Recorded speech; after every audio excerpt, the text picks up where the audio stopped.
एक गुंडा आगे आकर उससे पूछता है कि उसमें हिम्मत है या नहीं, लेकिन जंगसू उसको एक जोरदार अपरकट मार देता है। वो गुंडा रोता हुआ नीचे गिर जाता है और सब लोग शॉक्ड रह जाते हैं, क्योंकि ये पुलिस यूनिफॉर्म में दिखने वाला लड़का असल में दुनिया का सबसे बड़ा असैसिन है, जो माफिया से रिवेंज लेने के लिए फिर से जन्मा है।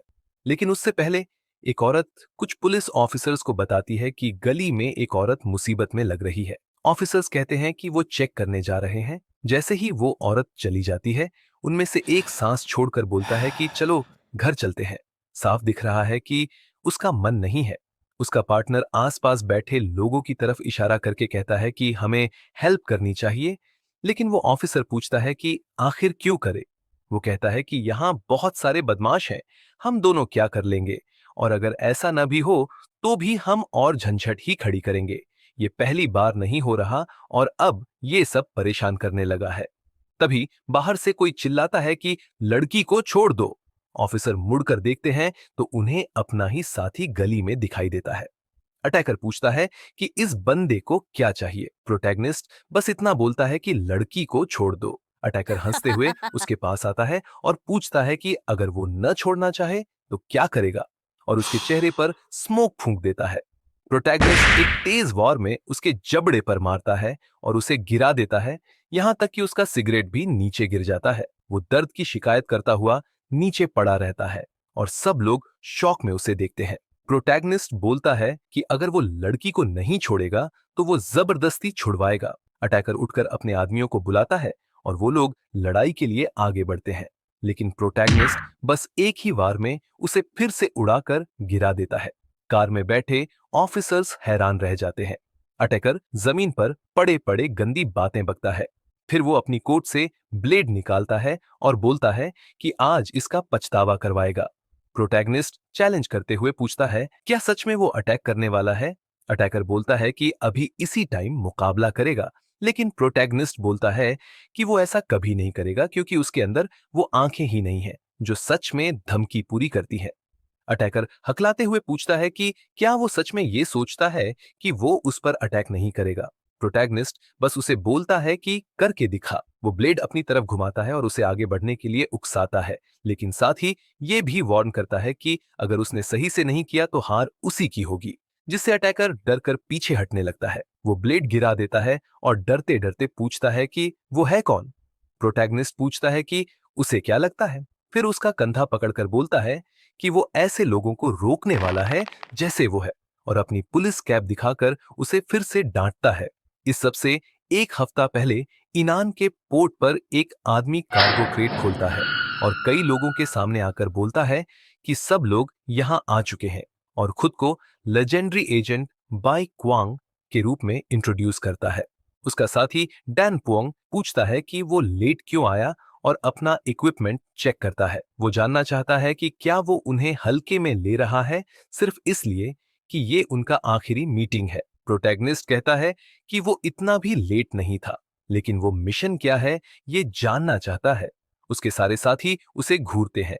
फिर उनमें से एक चैन निकालकर आगे आता है और कहता है कि बोडिसाटा ने बोला है कि उन्हें इसका ख्याल रखना है।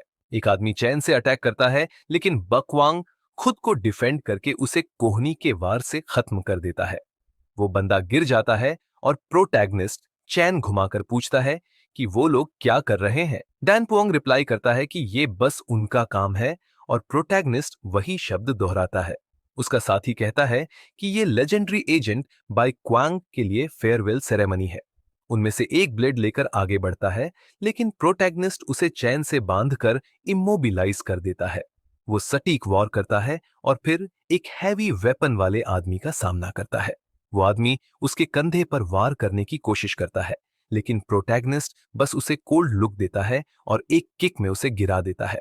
फिर वो दूसरे हथियार वाले के अटैक को डॉज करता है और चैन से उसे बांधकर खत्म कर देता है। डैनपोंग ये सब कोल्ड लुक से देखता रहता है, जबकि बकवांग उस आदमी की शर्ट पकड़कर पूछता है कि क्या उन्होंने ये सब उसे हटाने के लिए सेट किया था। गोल्डन बालों वाला आदमी अपनी कोट से कुछ निकालता है और बोलता है कि ये थोड़ी प्रॉब्लम है, वो लॉन्ग रेंज वेपन यूज करना चाहेगा, और फिर गन निकालता है। वो बोलता है कि ये बाडी साफवा का ऑर्डर है और अगर वो अब पहले जैसा नहीं रहा तो उसे मान लेना चाहिए और छोड़ देना चाहिए, क्योंकि गन साफ करना भी झंझट है। बीक्वांग पूछता है कि क्या ये सच में बॉडीसापा के ऑर्डर्स हैं? ये उसका आखिरी मिशन था और उसे बोला गया था कि इसके बाद वो फ्री होगा, तो फिर क्यों?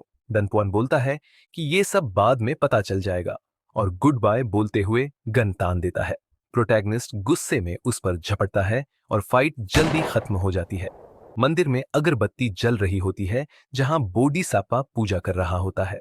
वो एक फोटो देखता है और तभी उसका फोन बजता है। वो पूछता है कि सब खत्म हो गया क्या, और बीक्वांग बोलता है हाँ, हो गया। बॉडीसापा फोन कान से दूर कर देता है। वहीं दूसरी तरफ प्रोटैगनिस्ट डनपोंग को मार चुका होता है और मॉन को गुस्से में गाली देता है। बोडीसापा पूछता है कि क्या ये वही लेजेंडरी एजेंट है। वो बताता है कि वो 49वें दिन की रस्म की तैयारी कर रहा था और पूछता है कि उसने कैसे गेस कर लिया कि ये उसका ही मेमोरियल है। बाई क्वांग पूछता है कि क्या वो मंदिर में है। उसका बॉस कहता है कि और कहां होगा, लेकिन ये भी कहता है कि क्या बक्वांग सच में सोचता है कि वो वहां तक पहुंच जाएगा जब मंदिर के सामने इतने एजेंट खड़े हैं। प्रोटैगनिस्ट बस बोलता है कि मेरे लिए दरवाजा खुला छोड़ देना। वो लगभग पहुंच चुका है, हाथ में गन लेकर मंदिर के सामने खड़ा होता है। फिर वो फोन गिरा देता है और बोलता है कि अगर रास्ता साफ नहीं किया तो वो खुद रास्ता बनाएगा, उन्हें फेस टू फेस बात करनी होगी। एक एजेंट कहता है कि बोधिसत्वा अभी सेरेमनी की तैयारी कर रहा है, लेकिन प्रोटैगनिस्ट उसे रोक लेता है। वो कहता है कि उसने बच्चों को एजेंट बनाने के लिए रिक्रूट किया और दूसरों की लड़ाइयों से प्रॉफिट कमाया। ये सुनकर एजेंट चुप हो जाता है। फिर वो हथियार कसकर पकड़ता है और कंधे तक उठाता है, लेकिन प्रोटैगनिस्ट उससे पहले ही फास्ट मूव करके उसे सटीक वार से गिरा देता है। वो उसे साइड होने को बोलता है और सोचता है कि बचपन से उसे सिर्फ एक टूल की तरह पाला गया। उस आदमी ने उससे सब छीन लिया, उसका शरीर, उसकी जिंदगी और अब उसकी फैमिली तक। प्रोटैगनिस्ट दूसरे एजेंट की तरफ मुड़कर चिल्लाता है और सोचता है कि अब वो उसकी जीने का हक भी छीनना चाहता है। बी क्वांग सारे एजेंट्स को मार चुका होता है और कोई उस पर गन तान देता है। बिक्वांग कहता है कि उसने वादा किया था कि आखिरी मिशन खत्म होते ही वो उसकी जिंदगी लौटा देगा। वो चिल्लाता है कि उसने प्रॉमिस किया था। बॉडी साबा इसे कंफर्म करता है और कहता है कि इसलिए अब वो उसे नॉर्मल लाइफ देगा, क्योंकि सबकी किस्मत एक जैसी है। एक दिन सबका यही अंजाम होता है, यही ह्यूमन लाइफ है। फिर वो फायर करने की तैयारी करता है। प्रोटेगनिस्ट बुद्धा से दया की भीख मांगता है और कहता है मैं अपना रिवेंज लेके रहूंगा, चाहे नर्क में भी क्यों ना जाना पड़े। अचानक उसकी आंखें खुल जाती हैं। लोग उसे जगा रहे होते हैं। उसके सामने कई पुलिस ऑफिसर्स खड़े होते हैं। एक औरत पूछती है कि क्या हुआ, और उसकी साथी बोलती है कि शायद उसे मेमोरी लॉस है। लड़की उसे किमोंगू कहकर जगाती है और प्रोटैगनिस्ट पूछता है कि वो कौन है। वो बोलती है कि वही है। फिर उसका साथी चिल्लाता है कि ये रहा उसका आईडी और शीशा, वो इल्जन पुलिस स्टेशन में था। प्रोटैगनिस्ट नाम दोहराता है, police officer Kimongsu, legendary agent Bai Kwang. वो शीशा पकड़कर पूछता है कि ये क्या है। उसे हराया गया था और वो पुलिस ऑफिसर बनकर जागा।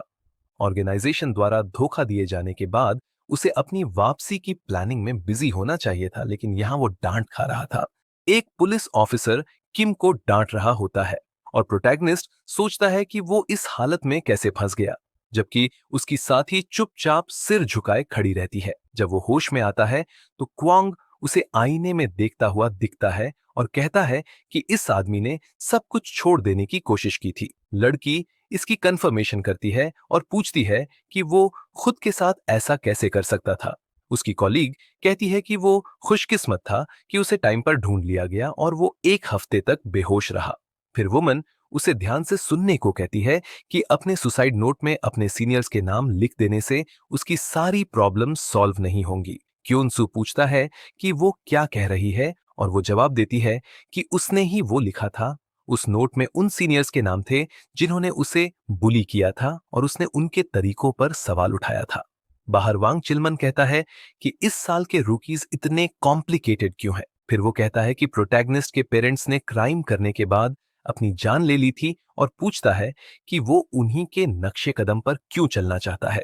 यांग ताना मारता है कि एक क्रिमिनल का बेटा पुलिस बन गया और अगर उसे मुसीबत में पड़ना ही है तो बिना ध्यान खींचे करे उसे सुसाइड नोट में उनके नाम नहीं लिखने चाहिए थे। वो उसे मारने के लिए हाथ उठाता है, तभी तेज आवाज होती है और चिलमन चौंक जाता है।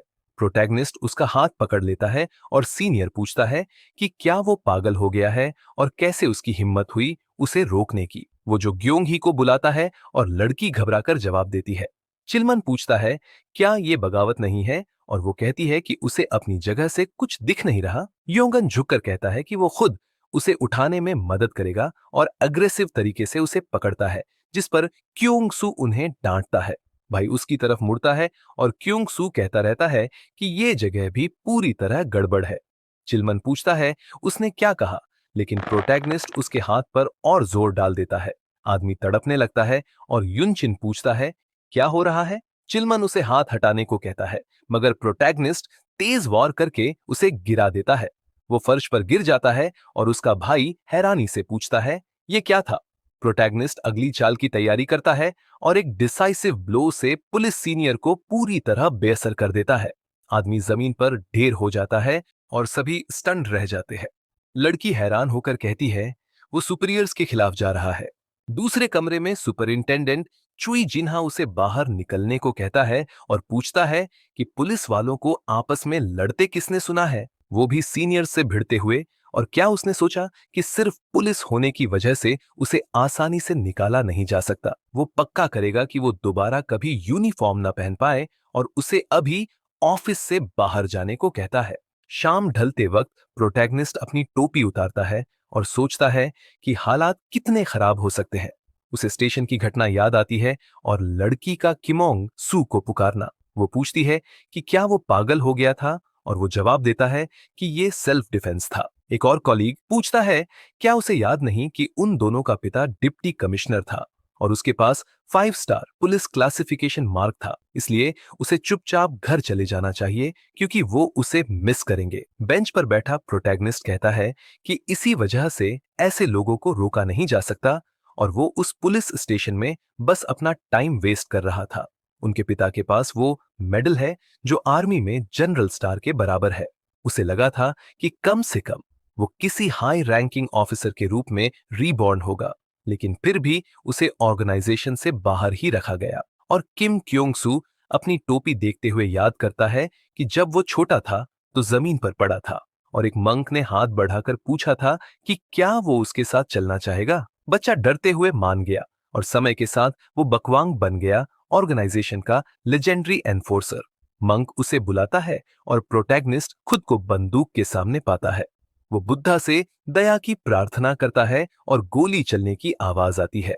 घर लौटकर वो अपनी मुश्किल हालत पर सोचता है। किम क्योंग सू नाम दोहराता है और अपनी डेस्क पर पड़ी पुलिस साइंस की किताब देखता है।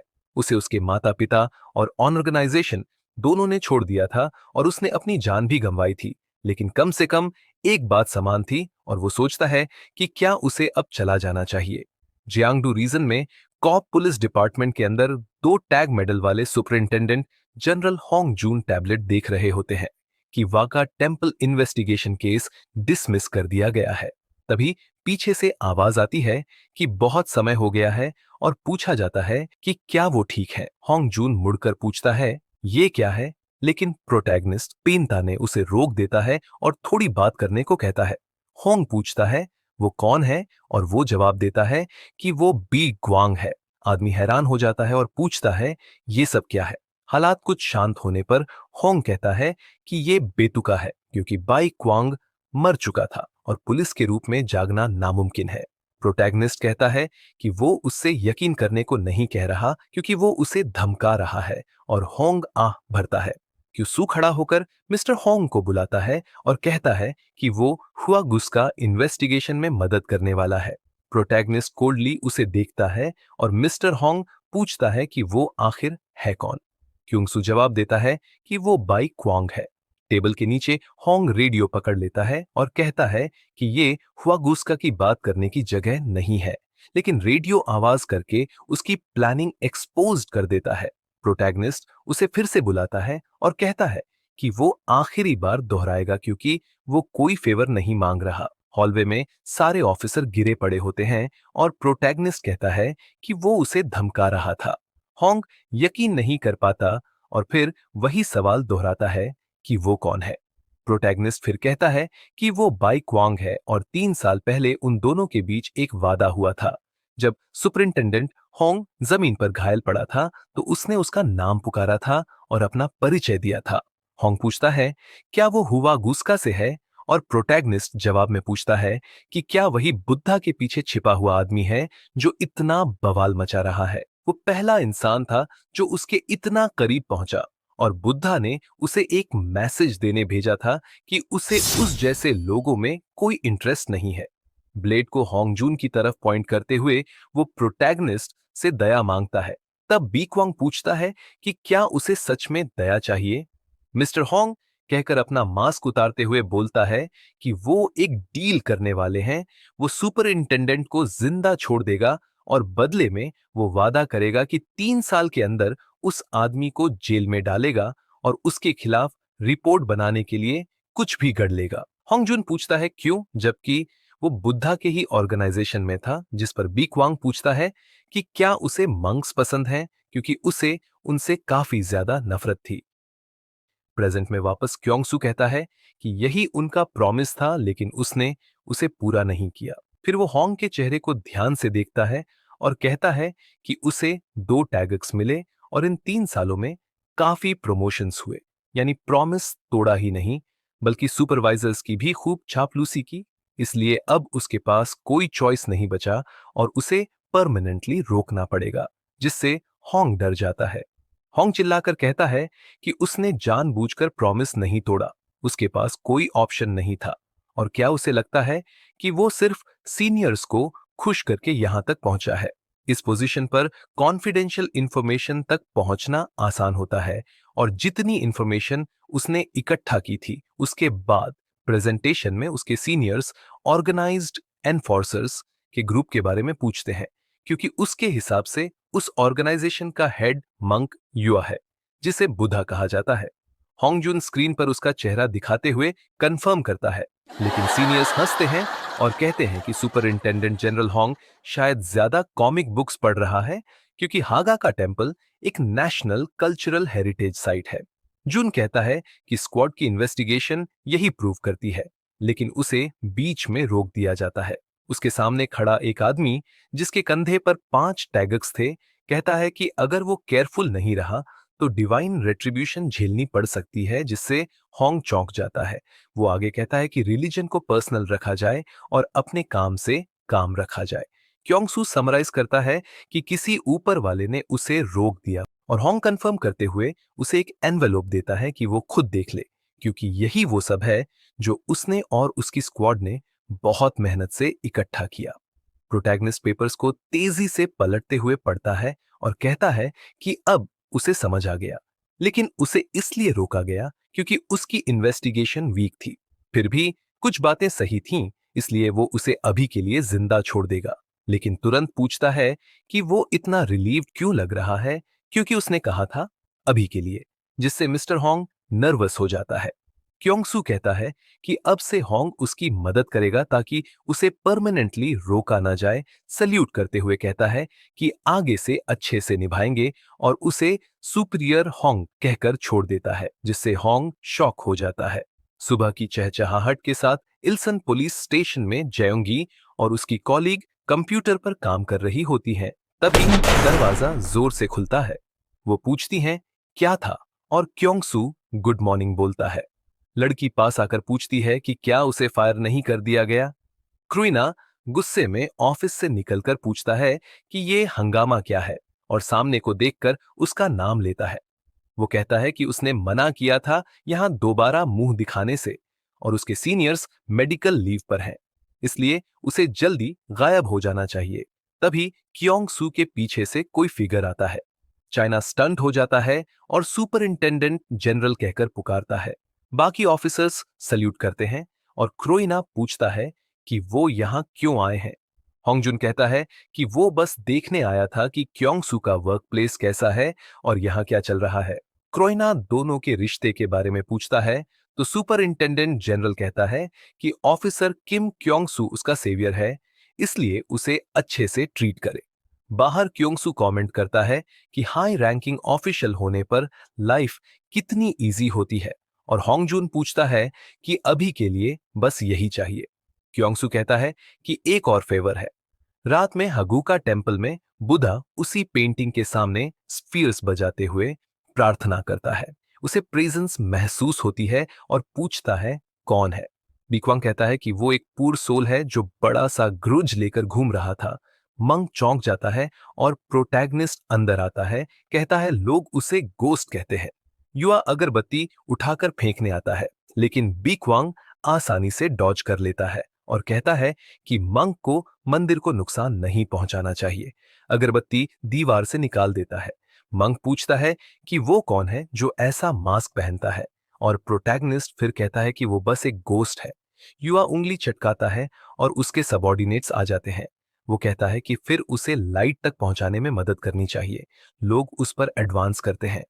बीक्वांग तेजी से एक ओपोनेंट को न्यूट्रलाइज करता है, वेपन गिरता है और उसके हाथ में आ जाता है। एक्स वाला आदमी हमला करता है, लेकिन बीक्वांग उससे भी तेज होता है। बाकी ओपोनेंट्स भी गिर जाते हैं। मास्क वाले बंदे की फाइटिंग स्टाइल बीक्वांग जैसी देखकर मॉन्क शॉक्ड रह जाता है और फिर चिल्लाता है कि बस बहुत हुआ, और सबको पीछे हटने का ऑर्डर देता है। वो कहता है कि उसे नहीं पता किसने भेजा है, लेकिन उसकी इंटेंशंस और मास्क सही नहीं लगते। वो कहता है पास आओ, मैं तुम्हारा चेहरा देखना चाहता हूं। बीक्वंग कहता है कोई बात नहीं, वो बस हेलो कहने आया था और समय आने पर वो खुद जान जाएगा, सोचते हुए कि अभी इस बॉडी को ट्रेन करना बाकी है। जैसे ही मंक आगे बढ़ता है, उसका हाथ मास्क के पास आता है और अचानक स्मोक का बादल फट जाता है। आदमी बोलते हैं कि ये एक स्मोक बॉम्ब था और पूछते हैं कि क्या उनके मास्टर ठीक हैं। मंक मास्क को अपने हाथ में पकड़े हुए दरवाजा की तरफ देखता है, उस आदमी को घूरते हुए जो भाग चुका था। उसका हाथ मास्क को और जोर से जकड़ लेता है और फिर वो मास्क को चकनाचूर कर देता है। मंक अगरबत्ती की तरफ मुड़ता है और अपनी टेबल को एनालाइज करते हुए कहता है कि उस केस में वो एक गोस्ट था,